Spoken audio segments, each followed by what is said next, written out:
NSM অসমত আৰম্ভ হৈছিলে 2005 চনত।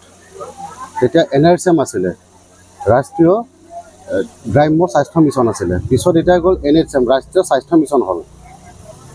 5 চনৰ পৰা আজি 2025, 20 বছৰ হ'ল। সেই সময়খিনিত আমাৰ যিখিনি কৰ্মচাৰী আছে NHMৰ আণ্ডাৰত, তেওঁলোকক নিয়মীয়াকৰণ বা তেওঁলোকৰ যিখিনি কামৰ মজুৰি বা কামৰ যিখিনি প্ৰাপ্য পাব লাগে এইখিনি আজিলৈকে দিয়া নহ'ল।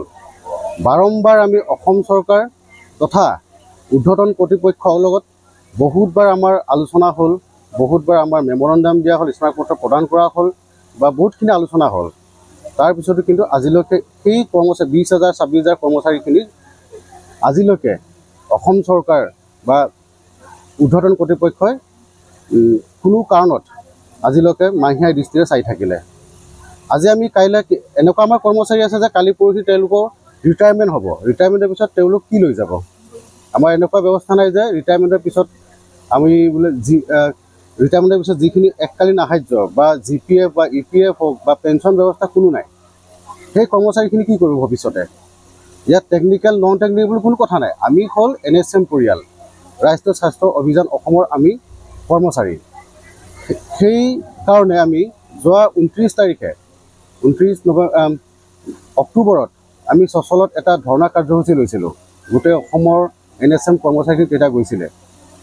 তাৰপিছত আমি পৰ্যায়ক্ৰমে তেতিয়া আমি কোৱা হৈছিলে যে অসম চৰকাৰে যদি আমাৰ দাবী মানি লয় আমি আন্দোলন উঠাৰ পক্ষপাতী আছিলোঁ, কিন্তু অসম চৰকাৰে তেতিয়ালৈকে কোনো ব্যৱস্থা নকৰিলে।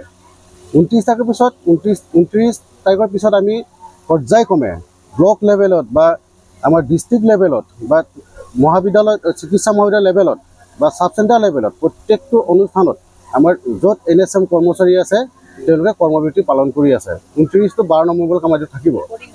ৰিপৰ্টিং বন্ধ আছে। আৰু আমি অকল য'ত নেকি চৰকাৰী বা স্থায়ী কৰ্মচাৰী নাই তাত আমাৰ NHM কৰ্মচাৰীসকলে মানৱীয়তাৰ দৃষ্টিকোণলৈ চাই আমি জৰুৰীকালীন আমি সেৱাখিনি আমি আগবঢ়াই যাম বুলি আমাৰ সন্থাৰ ফালৰ পৰা এইটো সিদ্ধান্ত লোৱা হৈছিলে।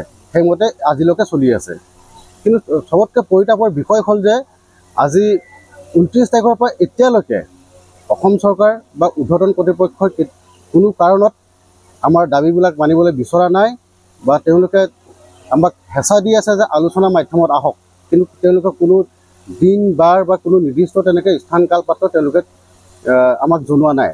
গতিকে আমাৰ মুখ্য কেইটামান দাবী আছে যে সমকামৰ সমমৰ্যাদা আমাক লাগে, আমাক গ্ৰেচুইটি লাগিব, EPF লাগিব, আৰু আমাৰ পৰিয়ালখিনি যাতে সুৰক্ষিত হয়। পৰিয়াল পৰিশোধ আঁচনি বুলি এটা আছে, সেইখিনি আমাৰ দাবী মেইনলি। আৰু আমি বিচাৰোঁ যে যিখিনি কৰ্মচাৰী এতিয়ালৈকে নিয়মীয়া হোৱা নাই NHMত তেওঁলোক নিয়মীয়া হওক, যাৰ বয়স গৈছে তেওঁলোক নিয়মীয়া নহ'লে আমাৰ কথা নাই। আমাৰ প্ৰথম কথা হ'ল সমকামৰ সমমৰ্যাদা আমাক লাগিব,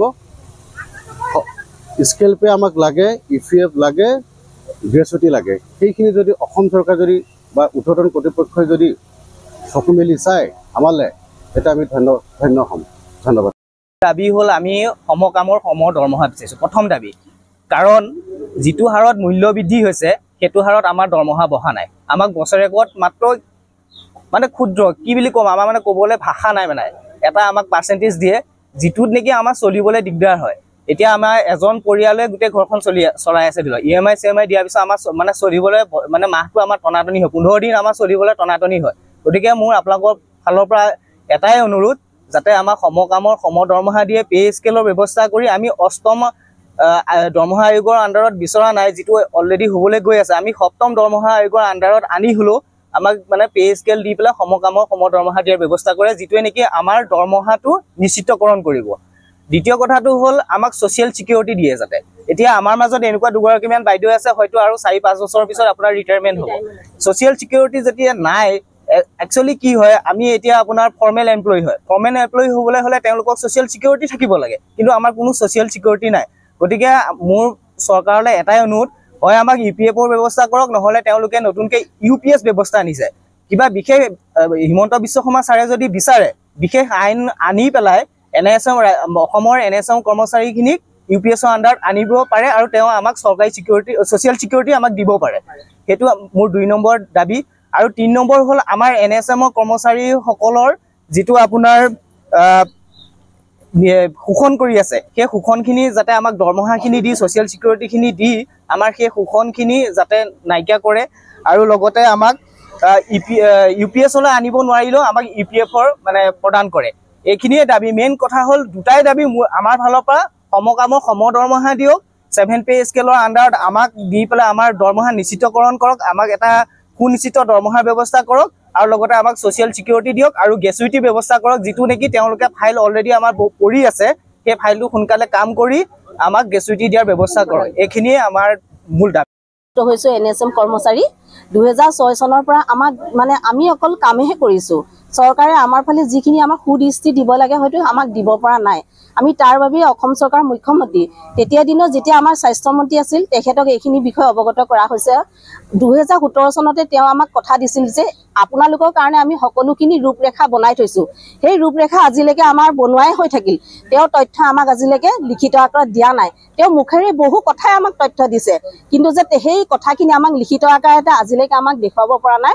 আমাৰ চৰকাৰৰ ওচৰত এটাই অনুৰোধ, আমাৰ সমকামৰ সমমৰ্যাদা দিয়ক, 7 পে স্কেলত প্ৰদান কৰক, আমাৰ যিখিনি চিকিউৰিটি EPFৰ প্ৰদান কৰক। আমাৰ এনেকুৱা দুগৰাকীমান বাইদেউ আছে হয়তো কাইলৈ পৰহিলৈ তেওঁলোকে ৰিটায়াৰমেণ্ট হৈ গুচি যাব। তেওঁলোকৰ এনেকুৱা পৰিয়াল চলাবলৈ এনেকুৱা আৰু তেওঁলোকৰ মুৰব্বী হয়তো নাই, তেওঁলোকে কি লৈ যাব?